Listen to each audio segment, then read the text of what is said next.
Experience Ant-Man and the Wasp: Quantumania in 3D. Scott Lang, you have a daughter. You're an Avenger. But out here, you're out of your league. On February 17th. Kang's a monster. He can shatter existence. An Avenger. I don't care what he can do. I'm getting us home. Must face a conqueror. You may not want her to watch this. I'm sorry, Cassie. Ant-Man and the Wasp: Quantumania. Experience it in 3D. February 17th. Rated PG-13. May be inappropriate for children under 13.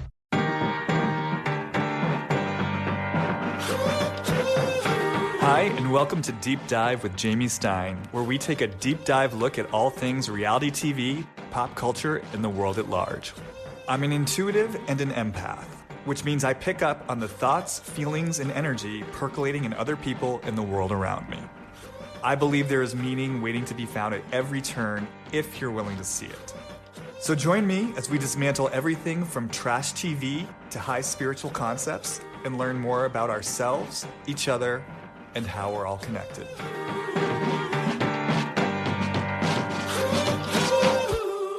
Hi, everyone, and welcome back to another episode of Deep Dive with Jamie Stein.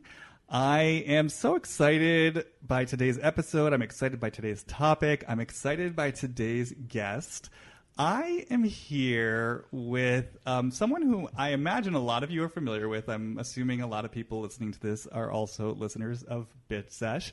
I'm here with a very, very good friend of the Bit Sesh podcast, actress, writer, podcaster herself, Deanna Cheng. Hi. Hi, Deanna. How are you? Great. How are you? I'm very well, thank you. Well, this is the first time that we're properly... Well, it's not the first time. It's the first time we're properly meeting. Yeah.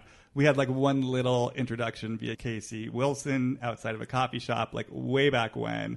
But obviously we kind of know each other through both being on Bit Sesh. And I know I've shared this with you before, but I just always, in listening to you, really appreciated your point of view and found it to be very, very sensitive and I would say quite intuitive. Like I remember listening to you and hearing your take on the cast members and really feeling like, oh, Deanna's like, you read the behavior, you read into the words, you sense the underlying energy. And to me, it always felt quite astute. So, oh my God, that is such high praise coming from you. And I appreciate that so much. And you are so good at what you do. Oh. You hit me with some thoughts about myself that were shockingly accurate in terms of just some like really kind words, but also some direction, you know, on how to proceed in life. And I so appreciated it. And I thought, like, I actually played it for my husband, who's very much not he always says he's not into, I don't know, like a medium or a intuitive or, you know, something along those lines. He would say, oh, I'm not a believer, but he listened. I told him what you said and he was like, yeah, he nailed it. Oh. So, yeah, you're great. Oh, thank you. And that's actually, my confession is that I secretly love, like I love skeptics and cynics and I love, I don't know, hanging in the mix with them. I think in part because I don't care. I never really care about proving anything. And I like skeptics and cynics. I think cynicism is important. You know, I think it's important to like have a healthy dose of skepticism. I think it's important to question things. And so I don't know why. And I like the contrary nature of it. But, and also, of course, there's always a secret delight and pleasure when you can kind of win some sort of trust of like a skeptic or a cynic.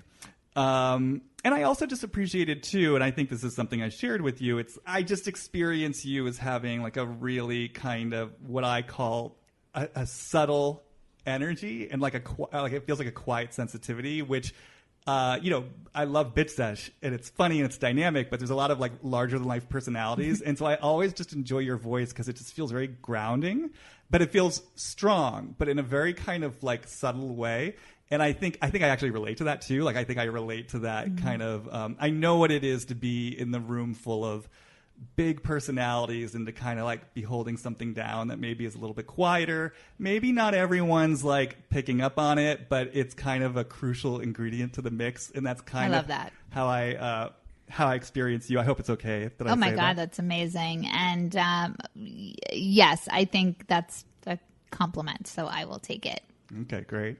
And then the other reason why I'm just happy you're here, and we were talking a bit about this before we started recording, is just, for me, I'm never not fully aware that this, like me sitting here doing this podcast right now, is definitely a direct result of appearing on Bitch Sesh, and that really was... it was a really opening experience for me in a lot of ways. So I just think it's exciting for me to have someone who, it feels like you're strongly connected to the podcast, and I kind of like having that Bitch Sesh energy here. I feel like it's like the womb from which I was birthed. I love that. Yeah, and you know what's also kind of fun is that I'm in your home right now. Mm-hmm. And I have not been a lot of places in the last year and a half in terms of outside my own home and my pod, which is like my sister, So it's really nice to just like walk into someone else's home and plop down, because we don't know each other. We know each other, but we have never done this before, like face to face. I'm in your house. And I got to say, it feels just so great to be experiencing like a new thing with a person that I want to be with right now. Be honest, like truly. Yeah, no, I love it. And you are literally my first in-person podcast. Oh, really? I think so. Oh my God, amazing. Maybe. Yeah, I know, because I started recording during the pandemic. Yeah, you're the first in-person podcast. This is huge. And it was a moment, too, because I realized I'm just so used to doing it through Zoom, so I assumed that's what we were going to do. And then I actually sent you that email being like, well, actually, I guess we're now in a moment in time where I can ask you, do you want to do this in person, or do you want to do this over the computer? I grabbed the in person. I was like, let's do it. Let's be in person, for the love of God. I love it. Well, we are in this kind of strange moment in time where it feels like everyone kind of keeps saying it's the end and it's over, but clearly it's not. But at least it's evolving, and something's kind of opening. Although... not to get too far afield from what we're here to discuss, it has been a little strange to me. It feels like it just felt to me like in the collective there is this voice that kind of wants to say like, okay, it's over now, and I'm just sort of looking around being like, what are you talking about? Is anyone dealing with what's happened for the last year and a half? Is anyone dealing with what's still happening? It feels like there's a little bit of like collective denial. Correct. Yeah. So that's a little strange. It is. And clearly, I mean, we don't want to hear the words Delta variant. Those two words are not pleasant to the ear. Mm-hmm. I want to beat those words up. But they're with us. And the way I feel right now is I want to just take a couple moments that we have right now and just use them, even though I've sort of do have that feeling of like I'm still in the house, and I'm not doing a ton, but I think we're going back in on some level soon. I don't know. I don't really know what I'm saying. All I know is that I took the opportunity to do an in-person podcast. That's all I know, because I was like, I don't know what is coming. Well, good. Well, I'm so glad you did. I'm so glad you're here. Well, having said all that, why don't we dive in? Because I feel like we've got a lot to address. Okay. We are going to jump into the dark, turbulent waters of the Real Housewives of New York City, both just to kind of discuss the season at large, because it's a pretty hot topic. It's been a pretty controversial season, I think, for a lot of people, and a lot of people have been really unhappy with it. And also perhaps to take a little detour into Sonja Morgan, who a lot of people have been asking me about and want to hear more about. So she's another one of those housewives that I tend to kind of consciously stay away from, because it just feels like a lot. But I gotta answer the call of my listeners, and a lot of people have been asking for it. So we'll see where this wants to go. So having said all that, let me just start with, where are you in terms of this season? Well, I will say, not to toot my own horn, but I'm in a little Housewives text thread, and I have the receipt. I don't have it on my person right now, but I think it was mid-January. I said to the thread, I am not looking forward, for the first time ever, I'm not looking forward to Real Housewives of New York. I said we've basically, Luann is just sort of stagnant right now. We're learning nothing new about Ramona. Sonja is great, but we've done this dance for a while. And without Bethany, Dorinda, or Tinsley, I'm just not feeling like we have much. And it seems like the new girl, Ebony, is exceedingly normal. So I'm worried. And the thread went off on me. You're wrong. They always bring it. How can you feel this way? Look inward on yourself. Wow. Just like go inside, find out what's going wrong. And I'm like, I'm sorry. Like I'm not happy about this feeling, but I just don't know that we're going to have something. I'm just not excited. That's it. I'm just not excited for the first time ever.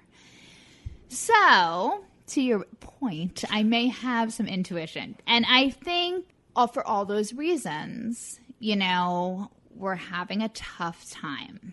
Mm-hmm. And I think Dorinda needed a break, but I also think, between her and Bethany, there's such forces of nature. And without them, I don't want Dorinda back this season. So it's not, I don't even know what I want. I just know there's a missing ingredient that's tough. And I think Ebony, who I think I would be friends with, I like her. She came in with a plan, clearly. She knows the show. She knows the players. She's like, I feel like she came in like, if I'm going to be the first Black housewives on Real Housewives of New York, I'm going to go and I'm going to do it my way, and it's going to be intentional, and I'm going to, be very clear with these women who I am and what I stand for and my mission in life. And that's great to do, but I don't know if it makes a great season. Mm-hmm. But it's not all hanging on Ebony, but we have her over here, and then we have all the women sort of flatlining for me right now. I mean, I don't know.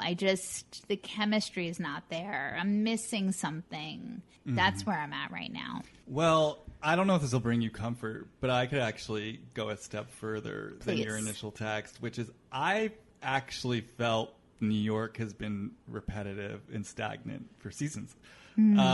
Specifically because of what you're saying. Like, I feel like these women who, I want to be clear, I think they're dynamic in their own way. I've watched it every season. I still get enjoyment out of it. But, for me, for seasons, Dorinda was on a hamster wheel. Mm-hmm. Sonja was on a hamster wheel. Luann was on a hamster wheel. I mean, Luann gave us a lot with the Tom of it all and the cabaret. That kind of was a... there was a wave that crested there. But beyond that, I guess what I want to say is like Dorinda, Sonja, and Luann, like those three, they've felt so emotionally limited to me and so stuck in their kind of tunnel vision. Totally. That it's just been, for me, for seasons now, it's just kind of been watching them go through the same emotional cycle over and over and over. Agree. And I feel like their kind of capacity for true self-reflection is just so limited that there's truly nowhere for it to go. And then as far as Bethany goes, and again, I know this is going to be kind of another unpopular opinion, since she returned, I've not understood what everyone else sees in her. Like when people talk about how good she is for the show, I've never quite felt or seen that. What I've seen is someone who I felt had a real chokehold on the cast because she had so much power. Right. I felt like she was producing the show. I felt like everyone was kind of deferring to her in a way, and I felt like there was a way that she kind of kept herself above it all. She did. And then, meanwhile, none of them really have significant others, or at least, I guess Dorinda had John for a while. But even he, I mean, he's not that significant, exactly. Ultimately. He's an insignificant other who then dropped off the radar entirely. So it just, for me, for several seasons now, it's just kind of felt like it's been navigating the same terrain over and over and over. And so I know everyone's always saying, like, oh, New York, it's the crown jewel, it's the crown jewel, it's the crown jewel. I've kind of just been like, I haven't really loved it since. You've seen the writing on the wall. I thought season 5 was like one of the best seasons. Where are we at right now? I don't hold the numbers in my brain. I don't know where we're at right now because it got so repetitive. Okay. I feel like since Bethany came back, it all became a blur in my mind. I think season 10 was the season that Luann went to jail. Okay. I think we're in 13. Oh, wow. Maybe. So you're back in 5. Yeah, like the season where they went to St. Bart's and Luann slept with the pirates. Yeah, those were the days. Those were the days. I'm actually also realizing because of COVID, there's another factor that's been taken away, which is dick. Mm-hmm. There is no searching for it this season. That's true. And that's real tough because where they lack in storyline, they have, for me, made up for in the hunt. They are animals. Every single last. I've never in my life. Maybe one friend in college was like constantly on the hunt, But these women, I mean, my hat is off. I'm saluting them. They're amazing. We're missing that. COVID has taken that from us. It's taken a lot. Well, that's the thing. I think COVID's taken a lot. I mean, that's also what I've been aware of. And I don't know what the difference is, for example, between this franchise and Dallas, which I actually think had a pretty decent season amidst COVID. I think Beverly Hills is making it work. Yeah. I don't know what it is specifically about New York, but I am feeling COVID this season. I'm feeling every empty space they're in where it's like an empty restaurant or an empty club and they're just kind of at their own table in the middle of a cavernous room. Maybe part of that, too, is because of the fact that there aren't husbands and there aren't families. So their lives feel so it just feels so like scarce. There's just nothing going on other than just kind of the insular being together. Exactly. Yeah. So there's kind of nowhere for it to go. No, I think that's totally accurate. And I am curious how you're feeling about Leah, because I was looking at Twitter and I saw that people are really, really, really pinning a lot of this on Leah, and people who loved her last season are hating her this season. And it's interesting because I'm not having that experience. I did maybe the first 2 episodes. I was like, ugh. But I'm having a hard time understanding, and I'm sure it's on me. Do you know what I mean? Like, I'm not saying everyone's wrong, but what the difference is from last season. I sort of feel like she seemed to want to please everyone more last season, and now she seems to want to be bossy a little bit more, manage people. That's a little annoying, but I don't know. She seems kind of the same to me. I don't know. She seems totally the same to me, but I'm someone who didn't like her last season. Okay. So I think that's where this is my version of your text thread.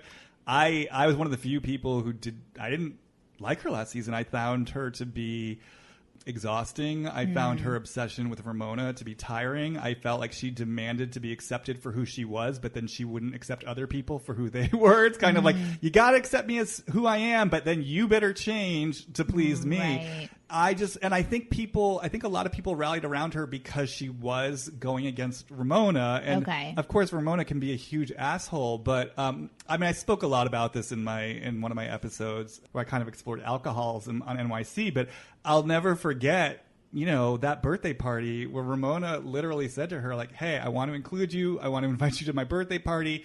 What's important to me is that we just don't have another repeat, of kind of what happened at that one Newport dinner. And Leah shows up to the party, is pissed at Ramona, intentionally, purposely gets drunk, makes a spectacle, clearly is a fuck you. And then when Ramona gets pissed, Leah turns around and says, you're psychotic.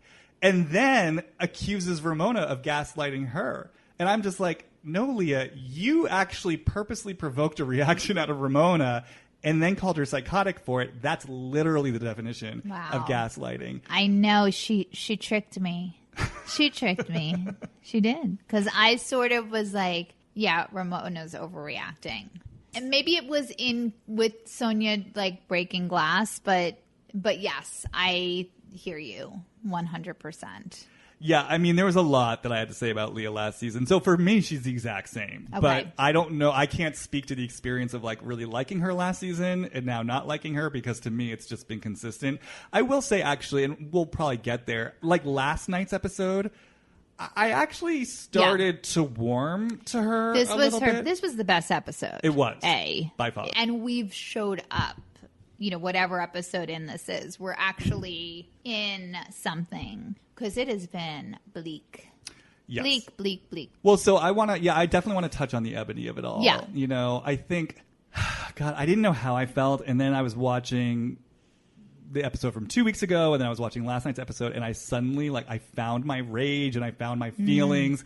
I have such strong feelings about what's going on right now. And my rage is, I really feel it directed towards Bravo as a network. I hear that. I feel like there's something almost cynical about what's happened this season, where it's like, okay, obviously we're in a moment in time and there's a national conversation going on, and it's kind of like, I mean, look, it's clear that Bravo's MO is let's just reactively deal with things so we can look like, we're part of the cultural shift. So if that means we're just going to, quickly fire Stassi and Kristen, let's do it. Which, by the way, I'm fine with them being fired. It's not a defense of them. By all means, what they did was incredibly problematic and distressing. So, you do the time, you do the crime, do the crime, you do the time. Yeah, exactly. Yeah. So I'm fine with them being fired, but still there's something about the way that Bravo, it just sort of felt to me like, okay, we fired them. We washed our hands of them. Like, we did our part. But meanwhile, there's no real ownership of the fact that Bravo profited off these personalities for years, gave them a platform for their awfulness for years. I mean, Bravo essentially created a hit show off their awfulness for years. And, let's not even ignore the fact that Bravo didn't take action around this back when it happened years ago. And this was public information. I mean, I remember hearing about this whole little kerfuffle around Faith and Kristen and Stassi calling the cops on her years ago. And obviously, Bravo had no problem turning a blind eye to it back then, when those personalities were still profitable for them. But I feel like once the conversation shifted and suddenly it was no longer in Bravo's best interest from an optics standpoint to stand behind them, it's like, okay, we're going to fire them so that way we can kind of, basically act as if, we're taking constructive part in this collective shift. But really, we're not taking any self-responsibility for our part in this, and we're sort of just letting them hang out to dry after essentially encouraging them to be problematic people all of these years. It's just, there's something that was just very distasteful about it for me. And so I feel like that's kind of Bravo's MO. And so then you look at Real Housewives of New York City, and it's their response is, let's throw this woman, Ebony, into the mix. And I just even it kind of hurts my heart a little bit, because when I think about Ebony, this is a woman who already has kind of made an entire life around someone who bridges the gap. She's someone who went to Fox News with an intention to bridge the gap. I think she's even talked about in the show, I'm someone who knows how to connect with women like Ramona. It is clearly, this is something that she does in her life where she sees herself as a bridge, right? And they take this woman, they throw her in this mix, and I also want to say, people can say all they want that it's I feel like there are some people who are coming down really hard on Ebony for sort of doing what she's attempting to do, which is to kind of bring this conversation to this particular context and milieu.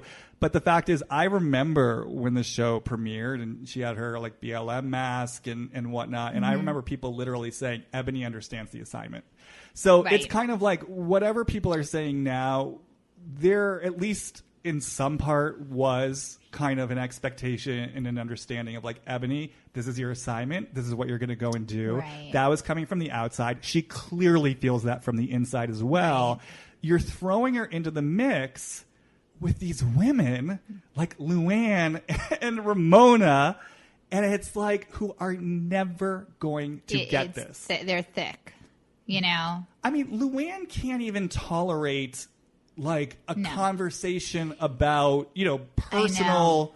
In some ways, Luann's honestly less tolerant than Ramona, and it's weird. No, 100%. I'm actually surprised by it. Well, that's why I was so surprised in last night's episode or was it 2 weeks ago, when Ebony was saying to Luann, like, well, you're at least listening. Because my sense is, I think what's going on with Ramona, I actually did even drop in a little bit to Ramona around. I love when you drop in. I dropped into Ramona around, obviously she shuts these conversations down. What I kind of get off her, I think for Ramona, a lot of her defensiveness in this context is this feeling of like, oh, you're not going to set me up. Like feeling like she doesn't want to get set up. Like she's going to get set up to be kicked off, quite frankly. I mean, ultimately, to lose her job. I think that's actually at the crux of it. You're probably right. I was sort of seeing it as just like being the conservative villain, the one who voted for Trump. All of that, right. But I think like ultimately she doesn't want to get fired. Yeah, that makes sense. Yeah, so I think in the place where she feels like she might be getting set up, it's kind of like, boom, no, we're not doing this. Right. But having said that, like when I feel into Ramona, I actually do feel like she's someone who could get it. I agree. Whereas with Luann, I feel like hell will freeze over before she can ever understand the nuances of like white fragility or white privilege. Like she will never. It's like dealing with an emotional 5-year-old. Right. But I think that Luann, God bless her, because I probably could benefit from a little bit of what she has, which is like just it's her. She never is not thinking about Luann. Ever, never. And she also she will drop something so quickly. So any sort of conflict, she's so willing to just like drop it and move on, which I think is not a bad quality. But she can't take in someone else. It's not available. She never and Sonja has her number this season on that. She's like, oh, you want to talk about dating, how it went for me because you want to see what you can get out of it. Like Luann's not asking Sonja to find out how it went for Sonja. I don't think she's ever asking anyone a question to find out about them. I don't know that she's asked anyone a question in the 12 years we've been with her about them. Has she? Has she ever asked anyone a question about them? No. Ever? A question? I'm talking about one question, a probing question about their life. No. Jamie, are you serious? Well, I mean, I literally no, don't but know you are getting the no. Like generally speaking, no. My sense of her is no. I mean, she can barely take a breath. Do you know what I mean? Like she's like a shallow breather. She can't sit still. Ooh. She can't. I mean, I'm just sitting here kind of like feeling it in my body. It's like her heart is like just so guarded and protected. She can't breathe deeply. I mean, I always get the sense with her, it's just there's a lot of terror, actually. She's kind of talked about not getting a lot of, I think she was like one of many children. Yeah. So there wasn't a lot of time and attention. And for me, it always just kind of registers as like, I almost get this sense of like panic of, there's not enough to go around. And what if I'm in trouble? What if I need help? There's no one here to help me.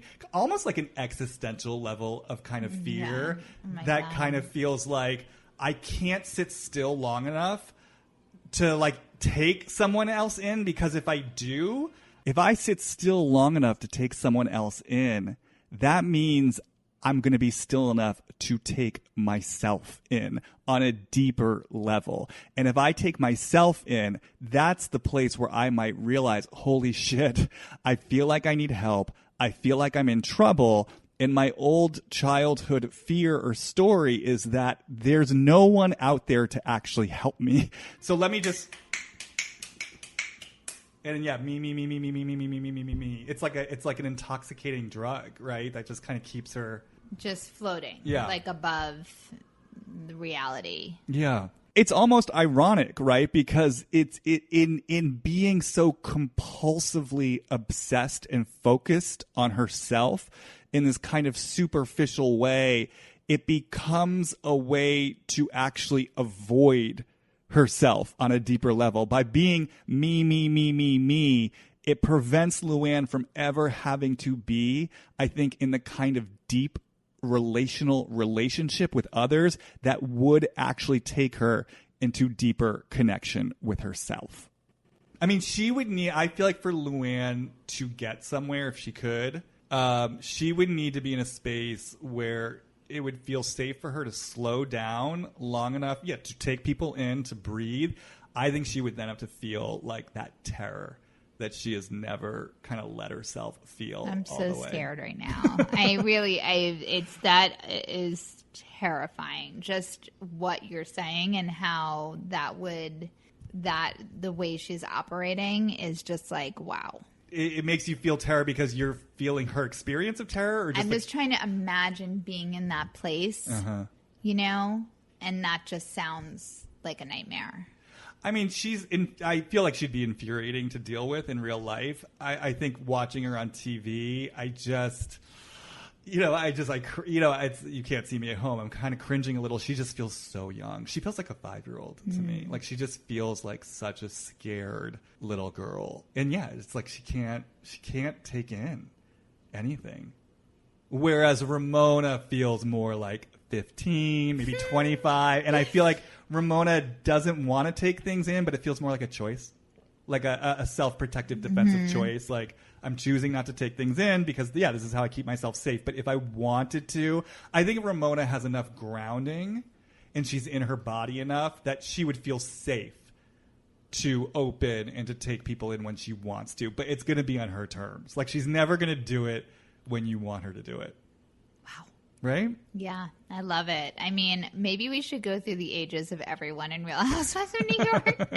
Is anyone out of their 20s? Out of curiosity. I don't know. Has anyone left? Is anyone in their 20s? That's a really good question. I mean, my first instinct was, Ebony is an adult, it seems like. Not an adult. No, I was going to say Ebony. Yeah, let me let you do your work. Where is she? No, I mean, this is the problem. It's a difficult question because, again, I can kind of touch into like these deeper places in everyone. You know what I mean? Right. So it's like, it becomes a bit of a trick question. Right. I think in terms of what we're talking about, in terms of emotional maturity, yes, I think Ebony is definitely an adult.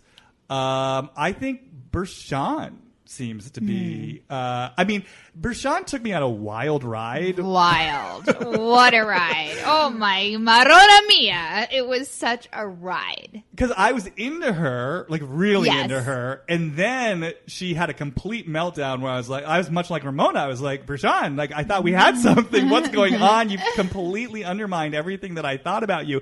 And then she came back around with this really sincere, self-aware apology and kind of brought the group together in a powerful way. So I don't know where I am with her right now, but I appreciate it. Her apology was great. Her apology was Smithsonian. Like, it was one of the best we've ever seen. Mm-hmm. It's what everybody wants an apology to be on these shows and never is. Exactly. And I actually found like her presence at that seance or the reading felt grounding to me. Mm-hmm. Like, I was like, she is grounding me in this place right now. Oh, that's so interesting. Do you know why or what it is about her? I felt like everyone seemed a little afraid of their reading. And she wasn't really concerned with her reading, I don't think, one way or the other. But I guess whenever we cut to her, she just looked grounded to me. Well, it's interesting you say that. I don't know if this is connected at all, but I was actually surprised, and I know we're going to get to her. This episode, I felt Sonja more grounded than I've ever felt her. And I was surprised by that. And so when you say Bershan, I'm like, wait, is Bershan having a grounding presence on Sonja? Which is a strange thing to say given that they were the one who got in this altercation. And it took Sonja to such a dark, destructive place. But I will say I felt Sonja last night in a way that I typically don't feel her. So I don't know. It's just interesting that like you literally use the word grounding because I was thinking about that about Sonja in particular. And then if you just think about, I mean, I'm always sort of looking at kind of the deeper meaning of everything that's happening. It's just kind of interesting that I was kind of already experiencing her as more grounded. And then suddenly she's in this reading that's sort of bringing forward information about her. We see her connected to like real feeling and truth, which is something we don't typically see with her. Right. And just even the fact that she, again, manifested or drew in this seemed to me like quite astute medium who was saying, no, that healer is not enough. Like, you need real PhD. help. Like, that Like, was she powerful. was like, show me a diploma or please don't do it. Like, I've never seen a medium ask for extra credentials. Well, that was grounded Yes, advice. it was serious nuts and bolts advice. And Sonja was like, okay. And she heard her. She was like, got it. Even Sonja's response to that sort of disastrous intervention, I was kind of waiting for Sonja to like kind of, do what Sonja does, sort of fly off, get really defensive, start yelling, da da da da da. And she just kind of shut it down in a way where I was like, oh, okay. Mm-hmm. I mean, the thing is, she was so upset about Bershan calling her a clown, but the fact of the matter is, I'm not saying the delivery was great or even that she should have been delivering the message in the first place, but she's not completely wrong. Well, it was interesting because I definitely felt defensive of Bershan, someone we've just met, calling Sonja a clown. I was with the girls on that. I'm like, how dare you? And you're coming in saying they're old and she's a clown and they're boring. And I was like, that's not just a nice way to like enter a group. It's just not like a nice way. But then when she was talking, I think, to Ramona, I don't remember who she was talking to, but she was explaining that, like, I just feel like no one's dealing with her correctly and they're letting her act foolish, And I was surprised that comment was grounded in her actually seeing Sonja kind of clearly and just trying to show her, like, just trying to tell her, this is what you're giving me right now. And so I guess I was just surprised that the clown comment, the whole thing felt very, what's happening? No, it was just so bizarre because she made herself into a clown in calling Sonja a clown. Yeah. And also, like, if your gig is like, you're a life coach, like, what a wild calling card. You just really did some weird ass marketing, but okay. But actually when she was explaining, like, you guys are not actually being great friends to Sonja because you're letting her act like this. I feel like no one's really being real with her. This behavior is unacceptable. Yeah.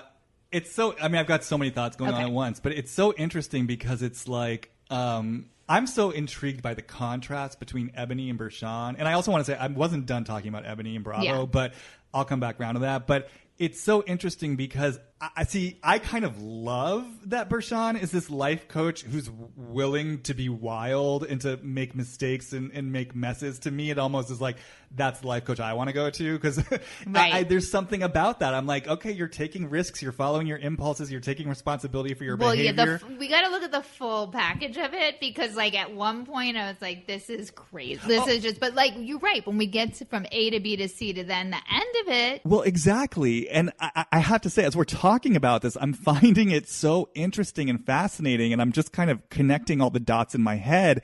It's like I keep coming back to this notion that Bershan, in a way, made herself the clown in calling out Sonja as the clown. And it's almost like what's coming to me as we're talking is that Bershan, and I'm not necessarily saying she did this consciously, but it feels to me almost like on an unconscious or perhaps semi-conscious level, Bershan became the clown in order to show Sonja the clown.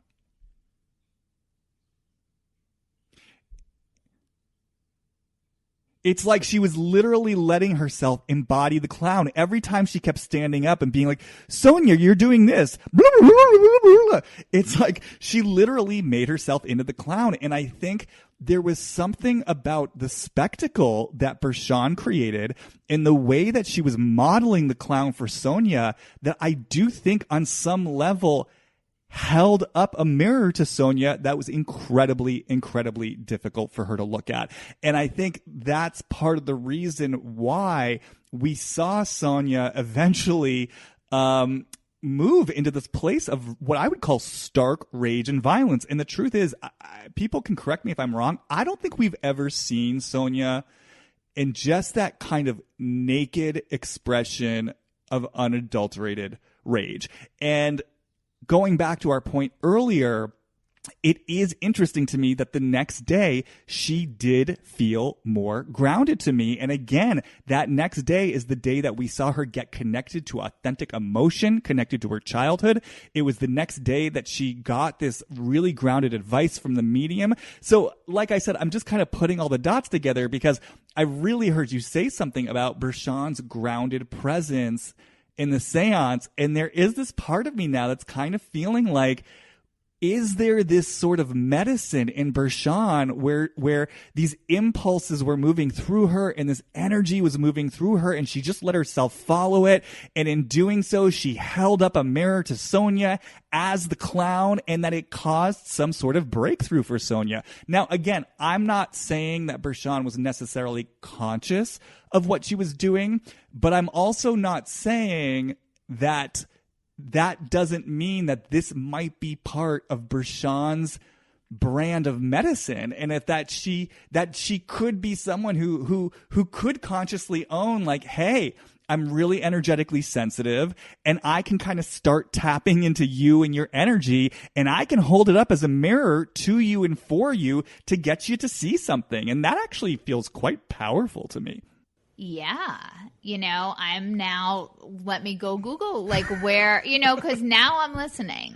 But it's so interesting because I think it's such a sharp contrast to Ebony where, Ebony, she does feel to me, and I think she might argue this because she knows it's what she's supposed to say, but it does feel to me like this is someone who does sort of feel the burden of like, I got to present a certain way. Yeah, absolutely. I got to keep it together. It's got to look a certain way. I'm not afforded the grace 100%. of like, making these messes, especially as someone who's kind of takes pride in being this bridge who can kind of appeal to the people who are hard to get to. And okay, so I'm going to circle back around to my original point because I'm feeling my compassion for her again. I just feel like, oh my God, Bravo just kind of threw this woman to the wolves and put her in like this situation that she had no chance of ever succeeding at. Like, you're not going to get through to Luann. I mean, maybe again, like theoretically someplace you can get through to Ramona, but you're not getting through to Ramona in this way, in this context. And I just feel like, yes, Ebony is making her own choices, but like in the place where both, as I was saying, it does feel like there was sort of an expectation from the outside on her that I'm sure she felt, and especially given like where we were when they were filming. Absolutely. But then also feeling that place in her that I do think probably is connected to her personal history and just kind of the demands she has on herself. I just feel like, it feels like Ebony has this sort of thankless task in front of her. And in this place where it does feel like she doesn't feel she has room or permission to make a mess, to be wild, to make mistakes, it just kind of like hurts my heart for her a little bit. And then especially like what really killed me was just when that whole kind of first night in Salem like blew up in their faces.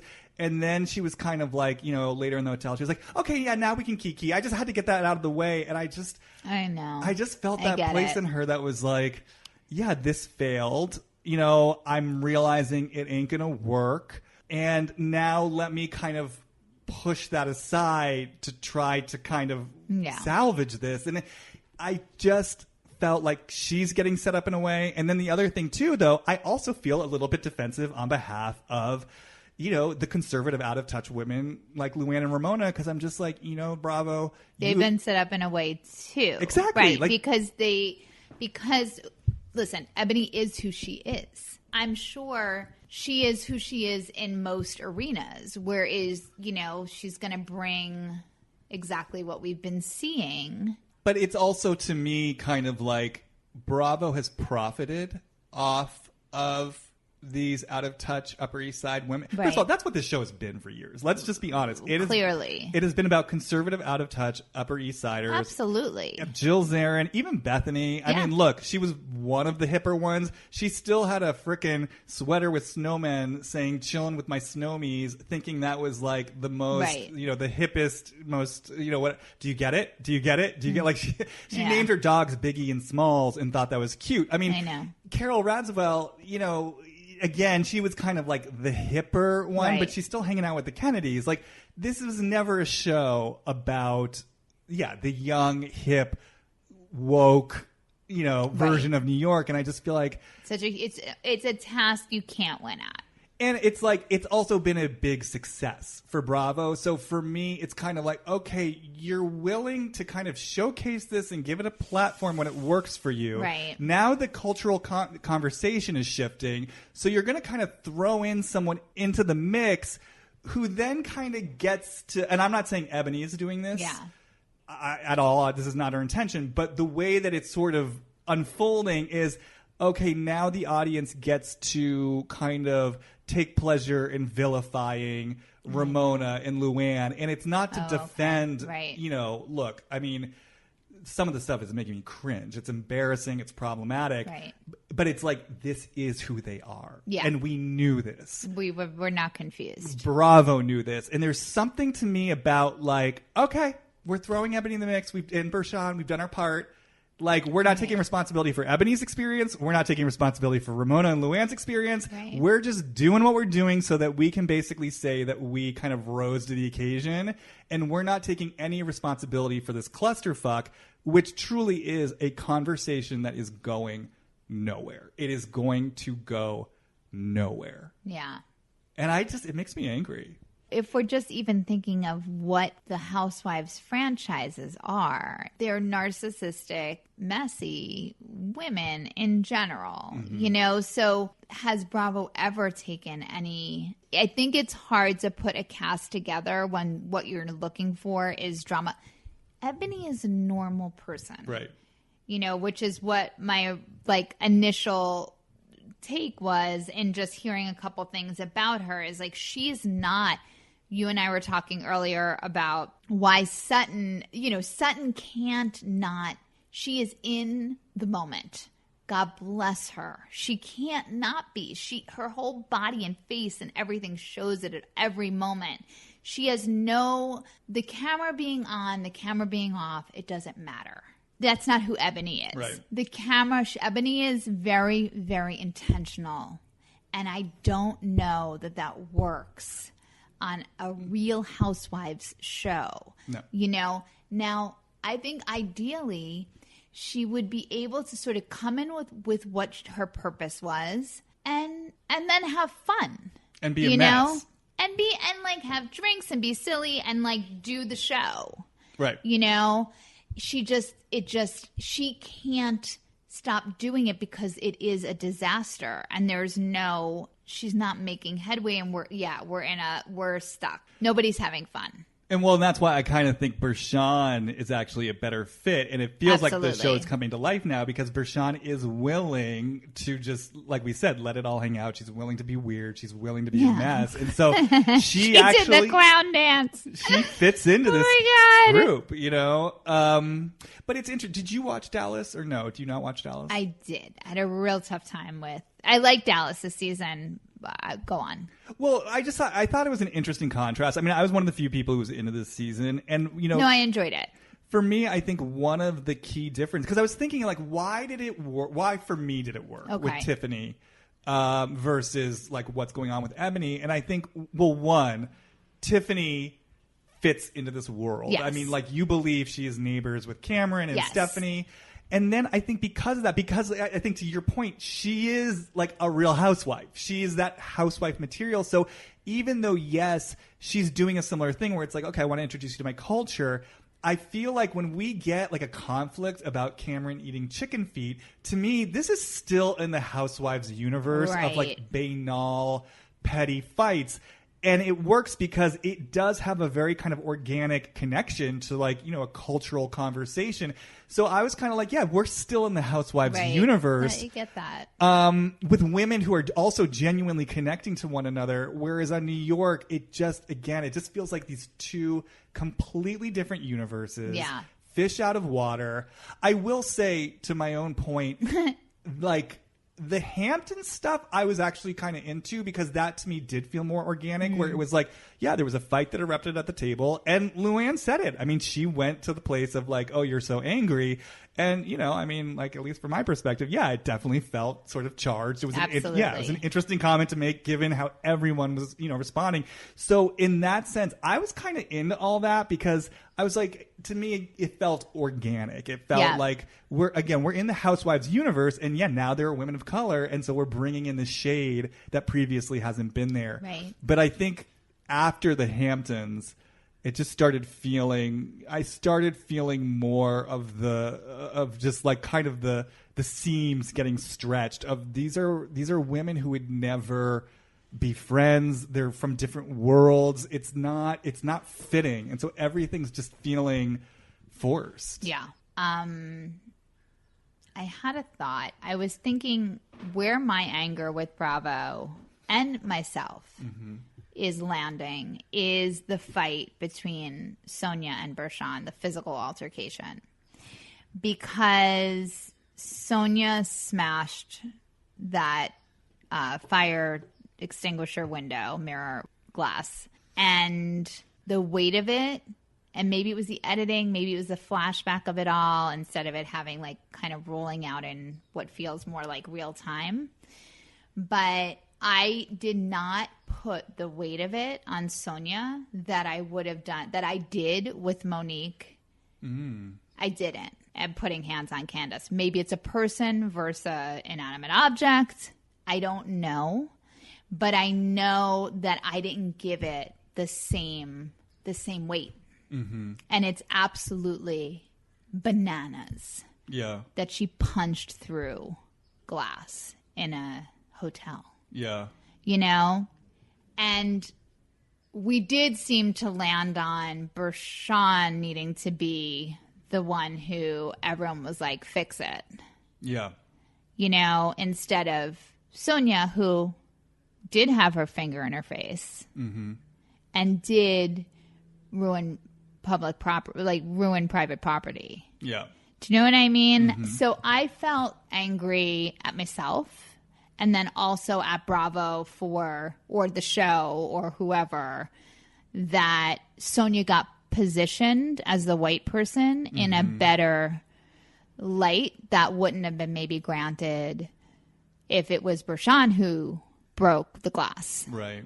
Anyway, those are my thoughts there. No, I mean, it takes me to a lot of places. I mean, it actually takes me to Sonja herself. I just am aware... if I follow this thread, it's just going to be getting into Sonja, and I don't want to skip over what you're saying. And maybe I'm going to just tag it with, I'm a person who has a lot of different cultures in my life, friends, family, etc. But that moment is why it's important to have a diverse cast, because I got to recognize something in myself and how I reacted. It looks like you're having feelings. No, because it's interesting, and that's the like eye opener. That is actually probably why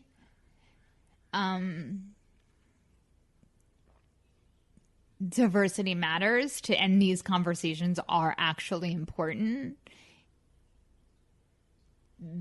And seeing these shows, which are so silly and over the top, but I had, I was like, Monique was wrong, period. And I didn't think Sonja was wrong, period. I gave her more room. And I had to reflect on that. Yeah, I mean, it's interesting that you're saying that, because I've been thinking about like how, difficult the season has felt. But then in these past few episodes in particular, I actually started kind of coming around to it for its very difficulty, because it is like the season is like, it's almost felt to me like this big pop culture like expression of the conversation that goes nowhere. And it's like, and it's frustrating and it's like agitating, and people are getting up in arms, and it's like, here it is. This is the conversation that goes nowhere. And in a lot of ways, this is where we're at. Right. At least at points or in times. And so I'm just kind of with that, but also feeling how something did seem to shift in this last episode, and then kind of taking you in right now, sharing something that feels to me, vulnerable, and is obviously like taking you to a place of deep feeling. And so I don't know, it's helping me in a way to almost come round even more to the season. By the way, we started out like, this season doesn't have nothing, but you know what? Yeah, like, yeah, I don't know if I fully understood this. Like, I think the thought went through my head really quickly, but I certainly haven't said it out loud. And I think it is a pretty powerful recognition for me. And it does feel important because this is what's being asked of us, right? It's to like look within, you know, which people don't want to do typically. And it's what fucking drives me crazy about this conversation. Yeah. You know, everyone, when I say everyone, I mean other white people saying, oh my God, this is what you got to do and this is how you got to behave. And it's like, wait a second. Right. Rather than pointing the finger outward and telling everyone else what they need to do, maybe we should be looking inward to see. Where are your blind spots? Exactly. Where are my Deanna Marie, Veronica, confirmation name Cheng's blind spots, right? Like, they're there. P.S. They're there for every single one of us. Right. No matter what race you are, we all have them. And what I think has happened I'm going to just, you know, I'll just say myself, but, you know, I think for a lot of white people and white women specifically who never considered themselves racist, right? It was part of their who am I? Who am I? I am this, I'm vegetarian, I'm a teacher, I'm this, I'm that, and the other, and I am not a racist. Mm-hmm. It's essential to my core being. So when Ebony's bringing forward, which is the concept of white supremacy, and keying into that concept, like what is white supremacy? You know, what does that mean? How have I participated in it? How has it benefited me? And it can rock the foundation of white people are rocked, especially the ones who loved the fact that they were not racist and not prejudiced and worked at that, let's say. Mm-hmm. I'm going to throw that out, you know, that they felt great about it because they have this friend, the other.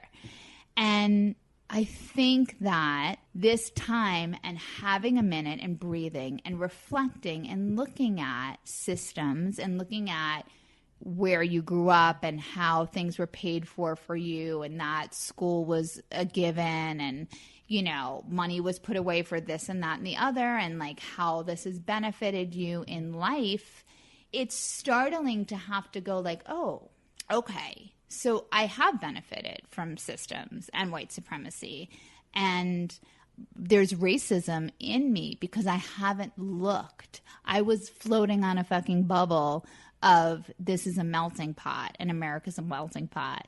And I just felt great about that and conducted myself accordingly. It's a shake up. Right. It's a shake up of your sense of self. Mm-hmm. You know, at least that's what I see in people. And so there's no willingness to say, I noticed this moment because it's like, you don't want that. You don't want to say like, oh, I've been blind. Right. What I thought about myself might not be entirely true. Yeah, and I think what it also really requires that I think can be difficult for people, especially, you know, in the kind of culture we're in, is to let yourself recognize places where you have blind spots, where you have your own relationship to prejudice or racism, and to not then wipe yourself out. Right. You know, that you can still stay connected to your goodness and your good Absolutely. intentions. And it's not like an either or thing. I agree with that so much. It tends to take people to such a place of shame. Yeah. You know? And so I think that's where a lot of like the defensiveness comes up because it's like, I'm not a bad person. You know, I'm not that. Absolutely. But if we can kind of hold our own goodness and our own humanity, absolutely, then it certainly becomes safer to kind of look at these areas. Yeah. Which, as you said, we all have. You know, everybody does, you know. As it relates to gender, sexuality, Absolutely. nationality, you know, religion, I mean, whatever, class. I mean, that's a big one. Yeah. All right.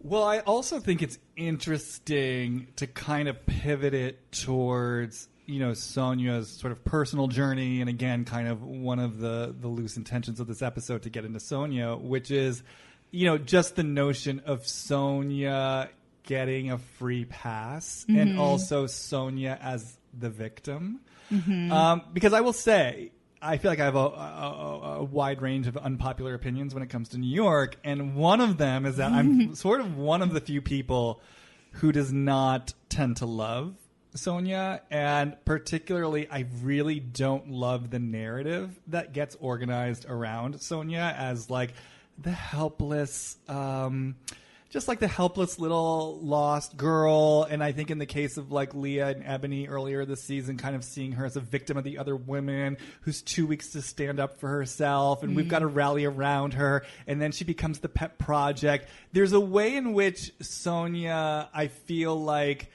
gets protected. And she gets cast in this role as sort of the helpless clown.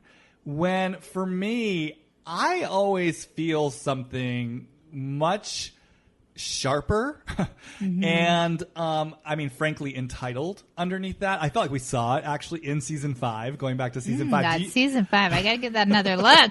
Do you remember when Heather Thompson helped her with the toaster oven? Okay, hold on. Let me get back there. You're like, hold on. Let me get back there. Let me dive back. Yes, I do. This was back in the day where Yes. Sonja Morgan wanted to release a toaster oven. Oh, no doubt. No doubt. And Heather Thompson, now, you know, I look, I've got my ambivalence around Heather Thompson, but Sure. she very generously was using her professional Yeah, know-how. and she has it. She, she's has her own company and she's, I go on. And she was doing a great job with Sonja. And Yes, okay. Sonja's entitlement came out so hardcore that season. I mean, she was shitting on every idea that Heather had. Became like, I remember they were sort of doing a photo shoot and was just basically like completely petulant, was acting like a spoiled brat.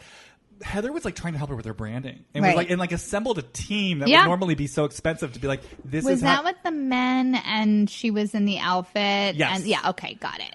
And like Heather assembled a branding team to help her with her logo. And I remember at the reunion, like it was like Sonja was so kind of unwilling to defer to someone else's professional wisdom that it sort of got her up in arms. And she literally, I guess, solicited logo ideas from viewers and like trotted them out at the reunion to be like, I really like this one, as if to say kind of like, it's better than the one that you gave me, Heather. Her attitude was just so unabashedly obnoxious. The lack of gratitude and grace. I mean, look, here's the thing. If you don't like what Heather's doing, then you don't like what Heather's doing, right? There's still a way to kind of graciously say no. The level, like I said, of entitlement and just kind of straight up nastiness that came from Sonja, I never forgot that. I never forgot that. And I have to say that I do feel underneath all of her kind of like, you know, to use Bershan's language, the clown, the 3-ring circus, the kind of like, you know, kooky Sonja, I just always feel this like undercurrent of entitlement. It's kind of like, everything is sort of light and easy until the moment that you challenge me, you know, ask me to get into some kind of reality, hold me responsible for my behavior, and then something else is going to come out. And I'm always aware of that with her. And as long as I'm saying this, I mean, we can get into the lawsuit of it all. But I don't know if you have anything else to say in response. No, I mean, I think that last night when Bershan was explaining to her, like, you can't ever put your finger in my face like that again and, like, step to me. Like, that can't ever happen again. And she was like, oh, I did do that, and I will show you. And and I'll do it again, So I don't know what I filed that under. I was like, that's not the right response. That's certainly not the response. But I'm hearing what you're saying. Well, and I think, the lawsuit doesn't really ever get talked about in detail on the show. No. I forwarded you an article that kind of clearly explains what happened. And I guess I need to kind of articulate it for the people listening to this. So, Sonja, whenever this lawsuit comes up, I think usually the way she plays it off is kind of like, oh, it was a deal gone wrong. And she kind of tends to position herself again as like a victim. Like somehow she... fell victim to like some bad business deal that, this could have happened to anyone or something like that. And really what happened was, she went out to Hollywood. She basically said, I've got all this money at my disposal. She intentionally used the name of her ex-husband to kind of give herself credibility. She, you know, kind of went out of her way to make it seem like he was part of like this new venture of financing films. And she literally, I mean, she lied. She said, we have this money at our disposal. We are committing to financing your film, so you should go ahead with this deal with John Travolta. Like, because John Travolta was saying, you got to pay me $7 million for me to commit. She was like, yes, the money's there. We're going to transfer it on this date. And apparently was saying that like up until the day before the money was to go into escrow. Like, she sat there, you know, with these film producers, said, yes, I have the money. Yes, I'm transferring the money tomorrow. Like, this is a done deal. Represented it that way. And then literally the next day just bailed town. Like, just left them high and dry. And then when they tried to kind of like pursue her for it, she literally like laughed in their faces, kind of saying things like, oh, deals fall apart all the time. And so they pursued litigation against her, and she was found, one, in breach of contract, and she was also found, I don't know if this is the right language, like guilty, but she was found guilty of fraud. That's why she had to pay the $7 million. And apparently she'd been doing this to other producers as well. Like, these weren't the only producers who she did this to. They were just the only ones who actually like went after her for the money. So, you know, I just say all this because I think there is this sort of veil of vagueness around the lawsuit, and then she positions it in this way that makes it sound like, oh, just Sonja fell hard on her luck once again. And it's like, no, you actually, you were dishonest. You committed fraud, and then you were actually quite cavalier and mean-spirited in dismissing it. Oh, that's not to even mention the other part of it, where when they started to pursue a lawsuit against her, she had some of her kind of like high-rolling friends basically call them and threaten them and say, like, if you don't drop this lawsuit, you're never going to work in Hollywood again. Right. So this is why I say it's like this woman is not just Holly Golightly. Like, there's a mean streak in her. And like I said, an entitlement in her that comes through. And I think for me, the reason why I've never been able to warm to her entirely is because it does feel like the whole kind of kooky, easy breezy Sonja Morgan act really is a cover for something much darker and more entitled that she never wants to reveal. And so then when I see all these women kind of like colluding with her narrative, I'm kind of like with Bershan. I'm like, what are you guys doing? Like, you are not helping her right now. Like, Leah and Ebony, bringing her to boxing classes and kind of like feeding into this story that like Sonja's just a victim and she just needs to find her voice. Like, this isn't helping her right now. Oh, Jamie, you're so wise. Because I was like, oh, she needed Ebony. I do like her and Ebony together. I will say that much. I do too. I really enjoy them together. But, you know, you sent me down that journey with the lawsuit, and it was Sonja Morgan Productions. Like, she had full on was trying to really do this, like really, really do this. And it's no jokes when you are saying you can finance a movie. You know, that's not a casual thing. That's not a little thing. There's hundreds of jobs that get started with that conversation, you know, once you've locked that in. So it's insane that she just bounced out of it. Because what also seemed interesting is that, like, her marriage with the arrogance. Now, people have agreements, right? Like, certain couples are open. I don't know what their deal was, but it seemed like what happened was he had broken foot or something like that. She was in Saint-Tropez with a lover, and he was like, come back home, I need help. Now, I don't know if he knew she was over there, but she wouldn't come back, which also feels like an arrogance. And she thought, Sonja Morgan tends to think that she can have it, right? Like, whichever way. It feels very Heather Thompson trying to help her. It's like she's not going to do what she does. Like, she's going to, yeah. I mean, I was so happy with Sonja in the beginning of the season, and, you know, I am seeing a new Sonja here. JS, I'm seeing a new Sonja, and that if it is arrogance or what is the word? Entitlement. If it's entitlement, wow, is that not working for her? Exactly. You're speaking to like what I've been feeling. Like even in the marriage, it felt like there was this energy of entitlement, and I did kind of poke around intuitively around like. What'd you see in there? Well, I felt like I want this how I want it. Like I want it how I want it. Well, first of all, when I kind of like dropped into her like towards just John Morgan now. Mm-hmm. I just felt such a strong voice. First of all, the first voice I heard was like, "Take me back, take me back, take me back, take me back," and then I noticed like my heart kind of felt so frozen. And so I was like, okay, well, let me kind of coax the heart. And it was like two things I felt at once. And one of the things I felt was just rage. And so then when I kind of felt in the rage, it's like, what's the rage, saying? I like just heard the words like, it's mine. Like I'm entitled to this. Like I'm entitled to the marriage. I'm entitled to the lifestyle. I want what I want when I want it, how I want it. And I think it's interesting, right? Because you're speaking to an important point, which is, Sonja wasn't just like the dutiful housewife who played by the rules. It was like she got into this marriage and she was doing it how she wanted to do it. And again, when I kind of drop into like, what was that part of Sonja who was staying in St. Tropez and wasn't being the good wife and coming back when her husband summoned her? It's like, like this is the way I'm doing it. Like I want to do it how I want to do it.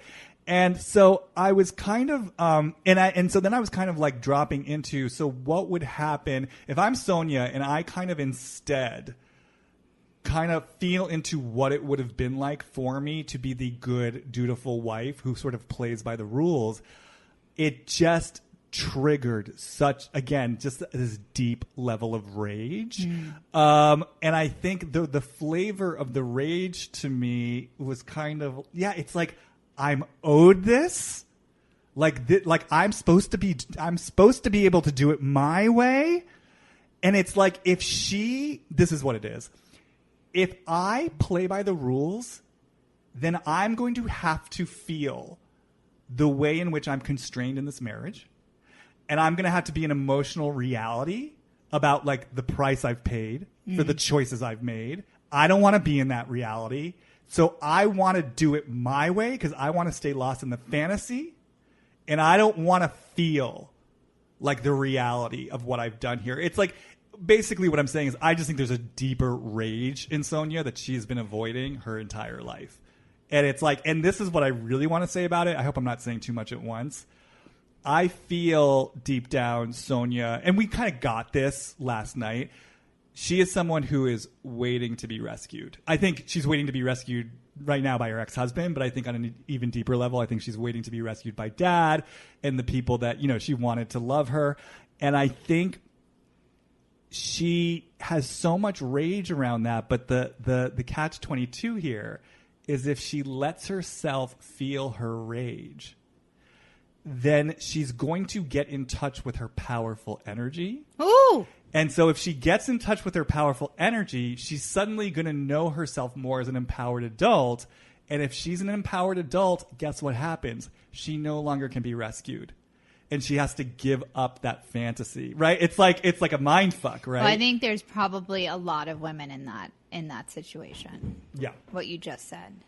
Because that was the other. Remember how I said there were two pieces when I felt her kind of frozen heart in relationship to her ex-husband, and one of them was the rage of like, take me back. The other one was kind of like this,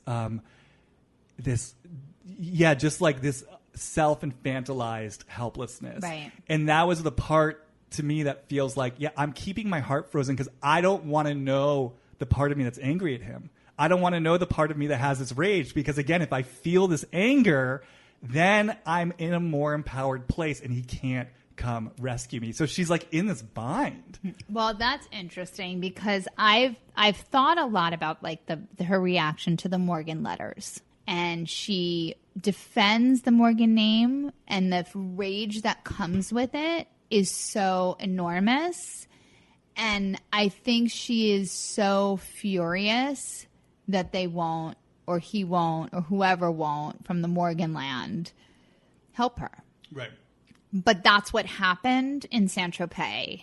Like, she made that choice, assuming that's the situation. And her girlfriend swooped in to help her husband, which is also like, oofa, you know?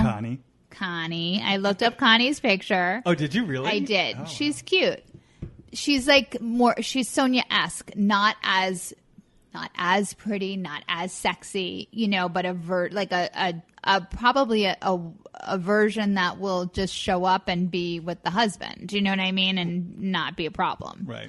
So anyway, the anger, I'm just so fascinated by how angry she is when the name, like, you say Wells Fargo and she literally like is screaming and crying because you said Wells Fargo. Do you know what I mean? Like, what is happening? Look, she is on national television. She has their name. She has his name. She has that family's name. She's on the board of whatever she's on with them. The townhouse, they could fix that situation, I think, in 1 minute, you know, and just deal with it. Because I don't think it's a great look for the Morgans to have. I can only imagine, I don't know I'm from a Morgan, but I can only imagine it's not the best look in the world to have this, like, disastrous situation with the townhouse that's falling apart. But I've wondered, is she so furious? It hasn't worked out. All of that. That's like she's stuck in that. But also, it could probably be dealt with by a quick check. Right.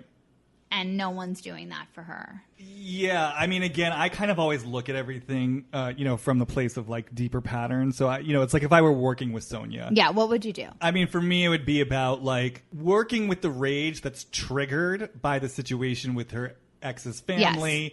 But then holding the quality of that rage of, okay, that rage already lived inside you. Like this rage was here prior to the meeting this Morgan. Exactly. Like this is how this is why you manifested the situation. Right. Like there was an energetic pattern already set in place. Right. And now, I mean, this is how I view life. Go ahead. And so now you've kind of engineered on an unconscious level these circumstances, hopefully, so that you can finally deal with these feelings inside you and maybe start making new and different choices that could kind of heal whatever needs to be healed here. Are you saying that by marrying a man, a bajillionaire 30 years older, she made that choice? Right. She's thinking to herself, okay, having all these opportunities, this lifestyle, the money, it will dissipate what's going on inside of me and the rage. There's no way that it can't because I'll have everything at my disposal. Well, the way that I kind of see it and feel it, because I was thinking about how much older he was, because again, I think I forget sometimes about that age gap, that this really was like an Erica, Tom Girardi type age gap, which that's like big information. It is. You know? And I was sort of thinking for Sonja about that and kind of what would it have meant for her to like instead be with a guy who was her age or sort of matched her in her energy. And again, I just came back to the same thing of, but then she would be in an empowered place. Right. And if this is a woman who's disowning her power because on some level she still wants to be rescued, it makes so much more sense that she would be in a relationship where there's such an imbalance of power and that he is the man who's sort of coming in and sort of rescuing her from something.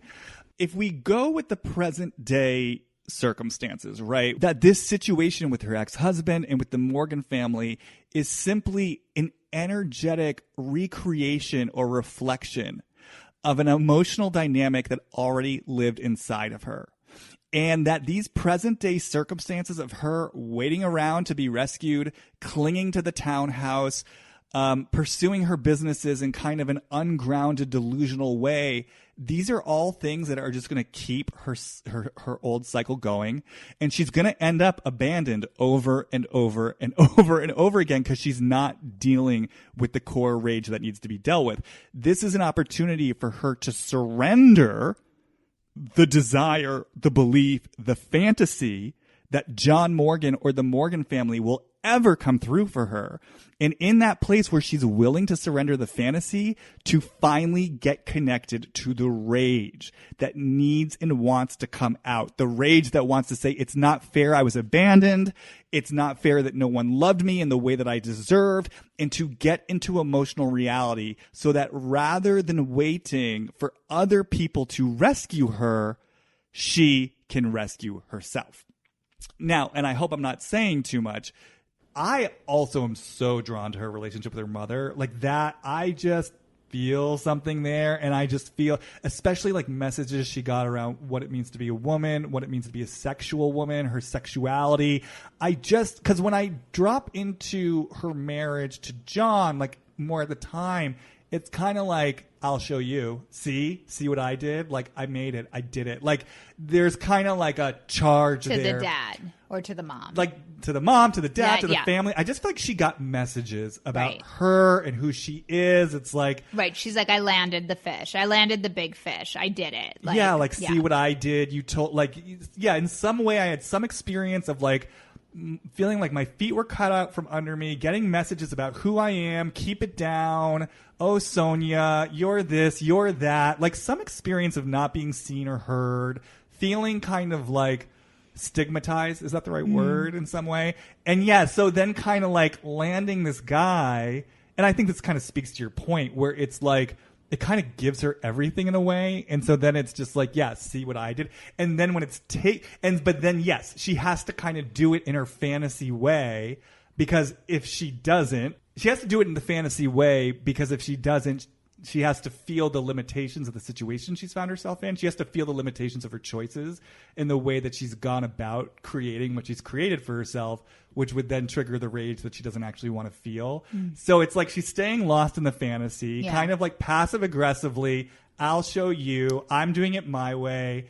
This is mine. This is sort of what I'm owed. This is what I'm entitled to. And then when it's taken away, to me, I just think for her, it just felt like such... Well, one, like humiliating. Like in the place where she was showing people something, it's like she got egg on her face. Yeah. And just as such a deep personal rejection. Like this wasn't like two people. No. This was like she felt so deeply personally rejected and abandoned by this. And we've been with her a long time now. We've never, like, I'm just thinking, we've only seen her with guys that are either way younger or we've never seen her with an equal. I mean, you know, like a guy that would make sense. Other than maybe Tom, even though we didn't really see much of, I think we just heard about them being together. But like, they were either way older or way younger. Like there's never been a guy where it's like Ramona and Mario. Okay, got it. Like that makes sense to me in terms of just two people that make sense. Yeah, they're energetically matched. Yeah. But like we've never seen her, right? Have we ever seen her with anybody that made sense? No, and I really, really, really, really believe that she is holding out for him to come back. I mean, I really feel that. Like, and I think that's part of, like, on a deeper level, that's why she's not letting go of the townhouse. Yeah. And I think that's why she's so invested in her connection to, like, the Morgan name. I really get this sense off her that it's like, if I show them, I'm good. Exactly. Yeah. Like, what a good job I'm doing. Like, they're gonna see it. I mean, I mean, even though I typically don't love her, like in this moment, it touches me because it's so. I mean, kind of like with Luann, it's so young. It's so young, and it's so. It's just so young, and it's so out of reality. It's like the voice of the child. Yeah. You know, and but I do think it's like. Yeah, if I'm good enough, they'll come round and they'll see my worth and they'll come and rescue me. And I think that she does not want this is what I think she's avoiding.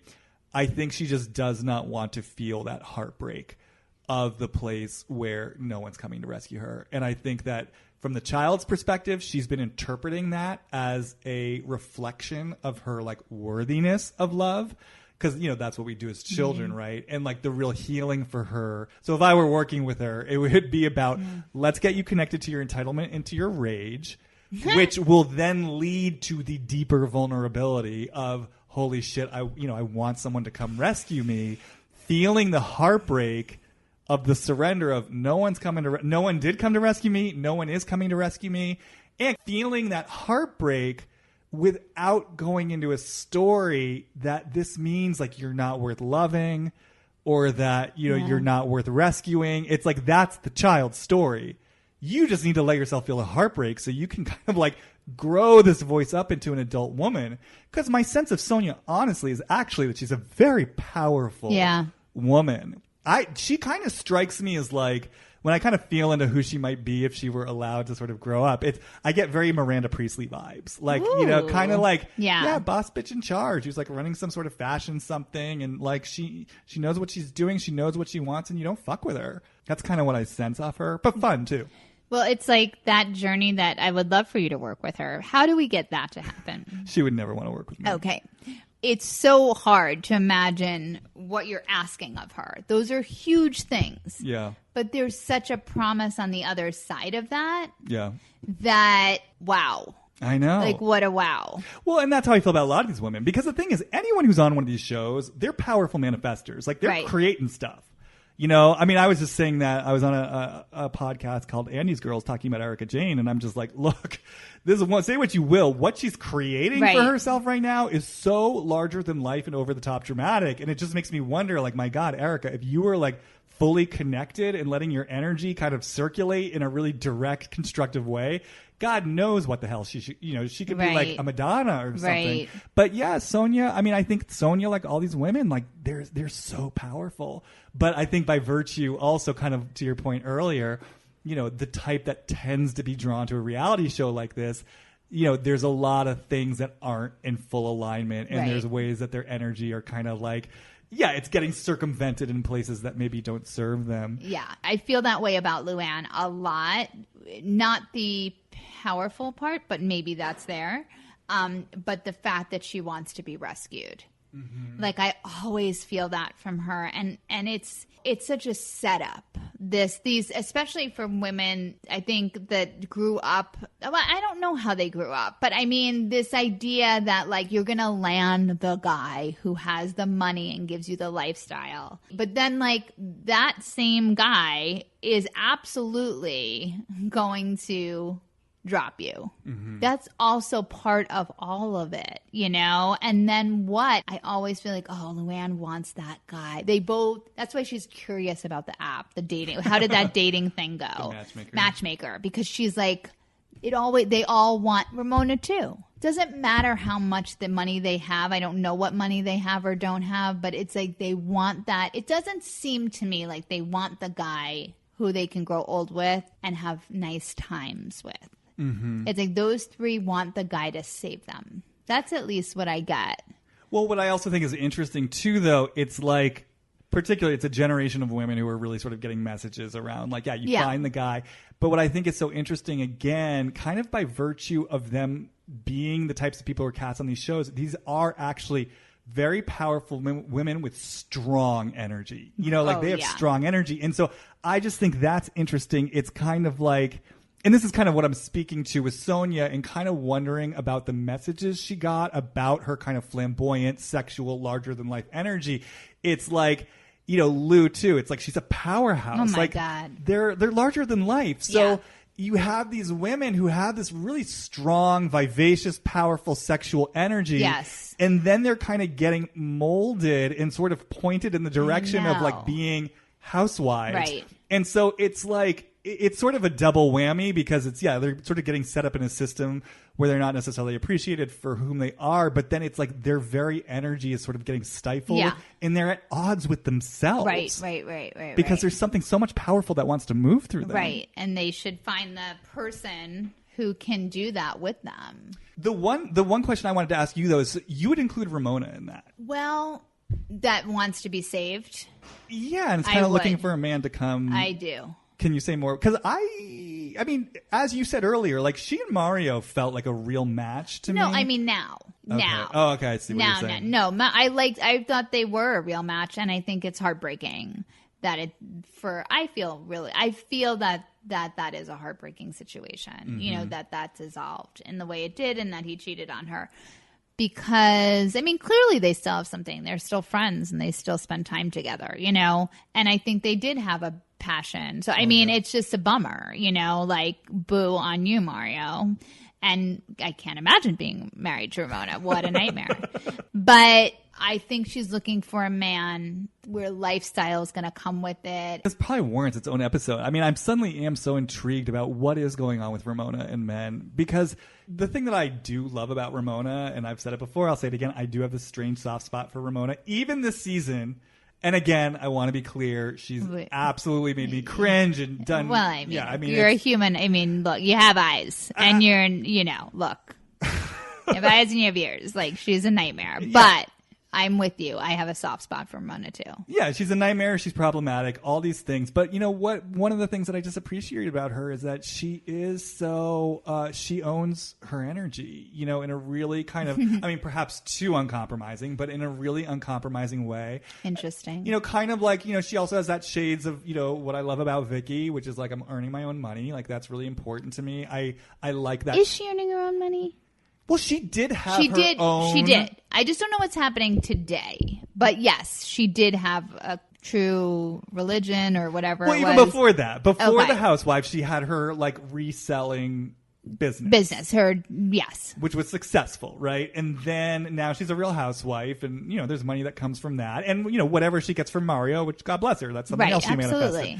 And now she's, going into her real estate. She's a woman Okay, you're right. She is going into real estate. I forgot about that. Okay. Yeah, she generates for herself. Okay, great. So it's just interesting because I don't experience the same kind of like desperation for a man in the way that I do with Luann or Sonja. But it is interesting.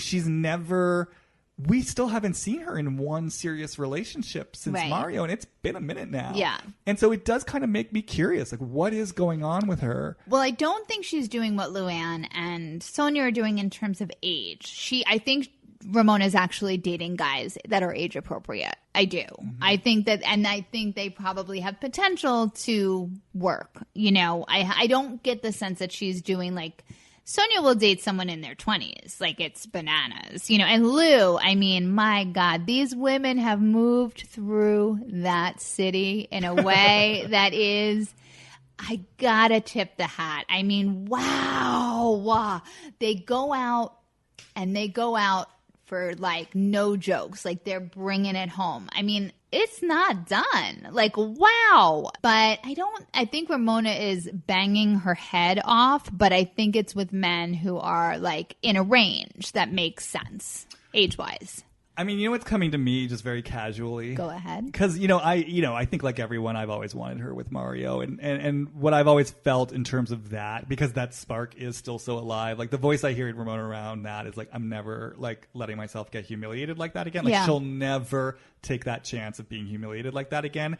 But having said that, when I think about her kind of finding a new guy, what kind of loosely, casually comes to me is kind of, it's like a deeper level of grieving and letting go, of Mario in this marriage. And I do wonder if there's part of her that just doesn't want to fully, like, know. It's like her townhouse. She doesn't want to, like, Like, I don't want to let this go. I don't want to have to, I don't want it to grieve it all the way. Because, I mean, and I have compassion for her here. Like, her life really got rocked at a later age. It did. I mean, in a marriage that I think was decent. Yeah. I mean, I don't know, obviously, but I felt like it was they loved each other. I think so. Yeah. And, to be 60 and, it's like suddenly, without this life partner and, and just even with the Real Housewives of it all, kind of like on this new journey, right. Like everything changed for her in the last 13 years. And I wonder if there is just kind of this little place holding out of having to really, if I find a guy and settle into something new, it's like truly kind of acknowledging and letting go of like this life I used to have. Plus, in this time, Avery left. So there's been a lot of shift with her, and we see it. We see how she closes the curtains. Like, she has her own way of disconnecting and putting the blinders on. And I don't know. I just suddenly feel like a lot of sadness with her. And again, I don't want to feel this. I don't want to know it. I don't want to know it all the way. I think there's just a lot of grief there. It reminds me a little of Dorinda too, kind of not wanting to fully move on from, this love that she lost. It's a lot. They got a lot going on there, the cast. Well, this is again why, like, for me, New York's never actually been a favorite because it actually, I think it's such a dark franchise. Wow. It's Wow. Blowing the lid. Blowing the lid. It's dark. I mean, I love Orange County and that's dark, but I don't know. It's just dark in a different way.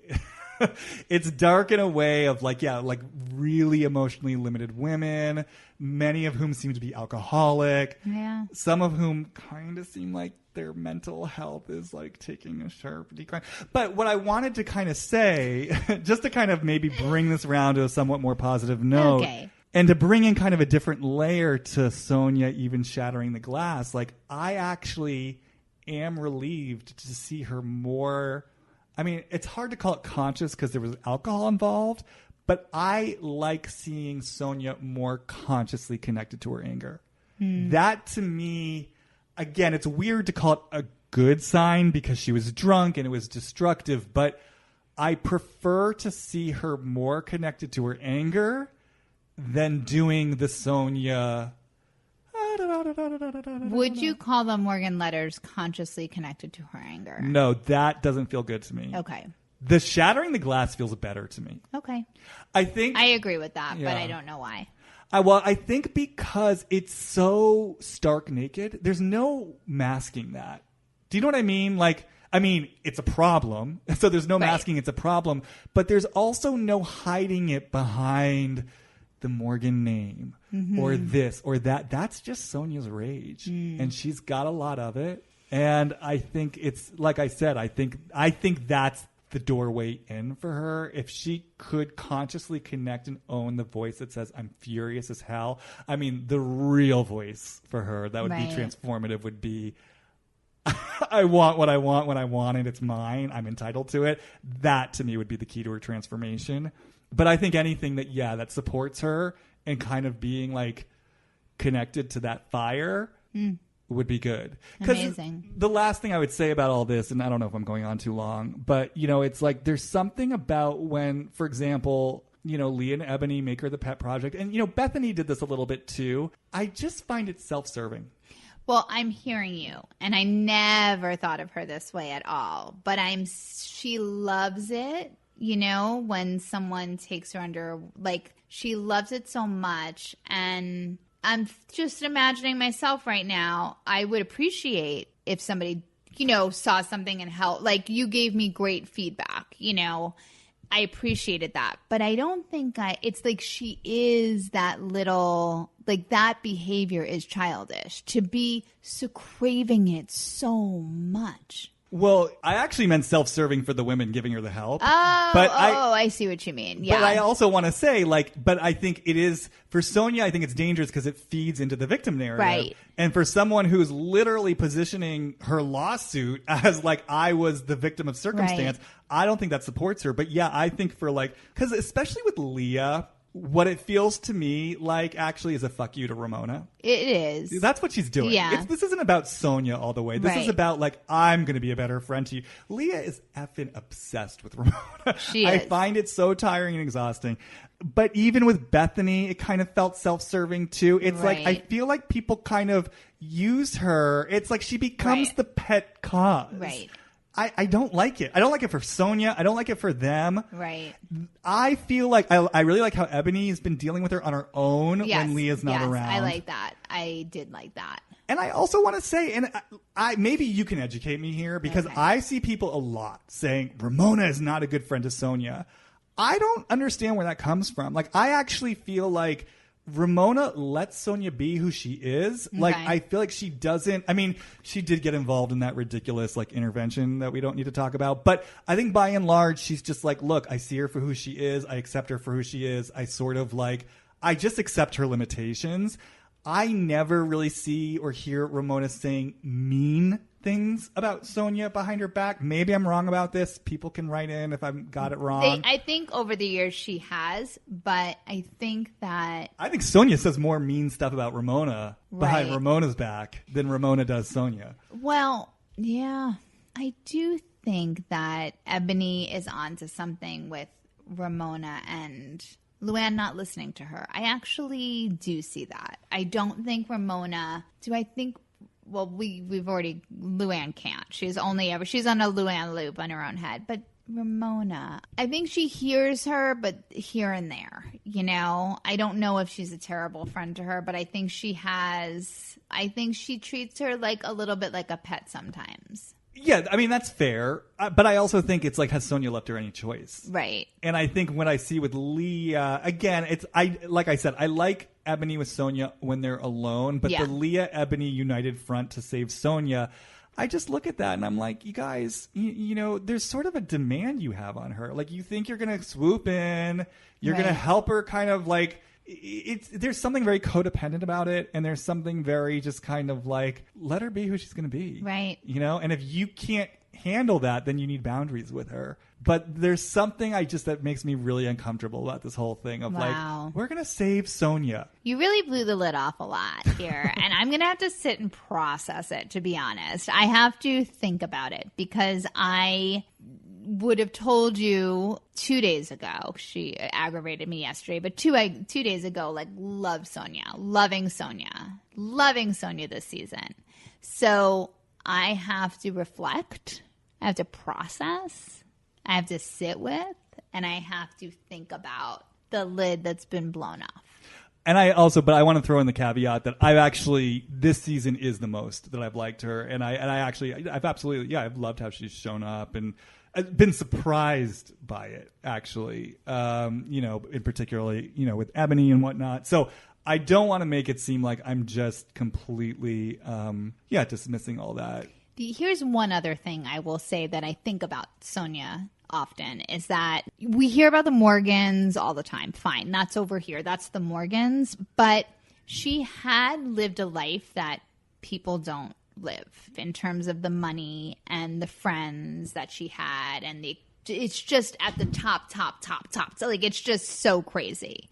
And I don't feel like, as stuck as she is with the Morgans, I don't feel she is bragging all the time about what that life was, because we have only seen her in the decrepit townhouse and the weird apartment. So like she did an episode of Watch What Happens Live, and they were rattling off who she used to date, and it was such a crazy list, you know, of all of these men. And I was just like, you know, she doesn't really brag as much as I think she could.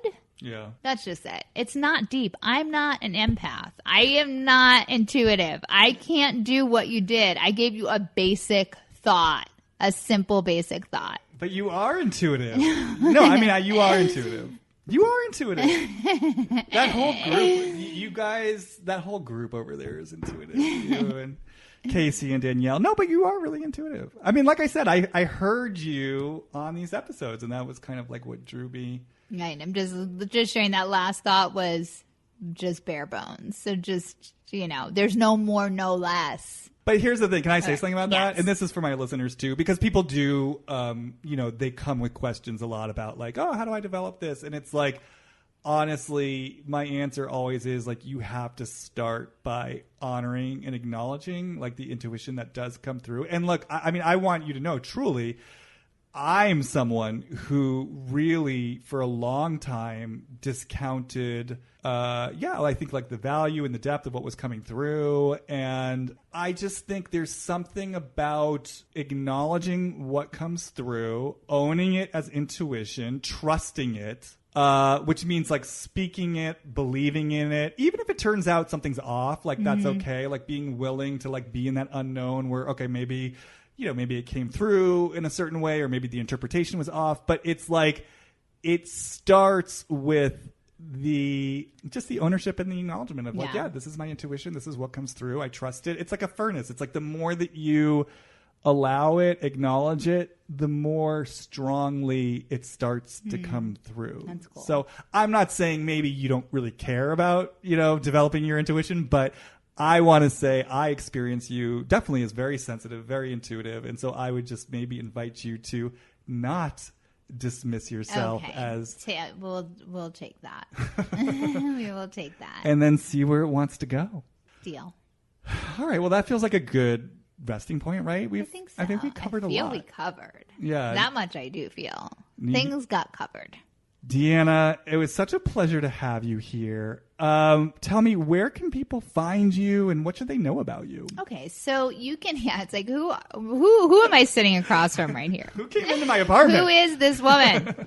You can find me at Deanna M. Cheng in the spots. I started a company in December called the Montage Queen.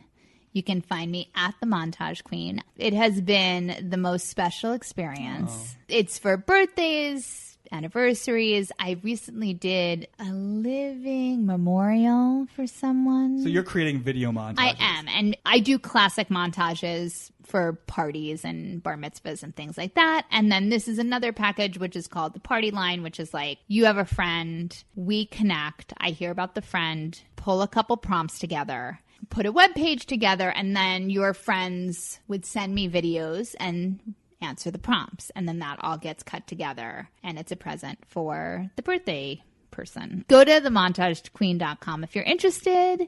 But it has been such an incredible experience to connect with people in this specific personal way and create something really beautiful and funny and fun for them based on like their love of whoever they want to celebrate. And one thing I want to make sure that the listeners know about that you mentioned to me is that anyone who is listening to this podcast, anyone who has, a friend or a loved one who they would like to make a montage video for, maybe someone who has a birthday coming up or, an anniversary or some sort of celebration, if you go to themontagequeen.com and if you email Deanna and you mention me, Jamie, or this podcast, you will get $20 off your montage video.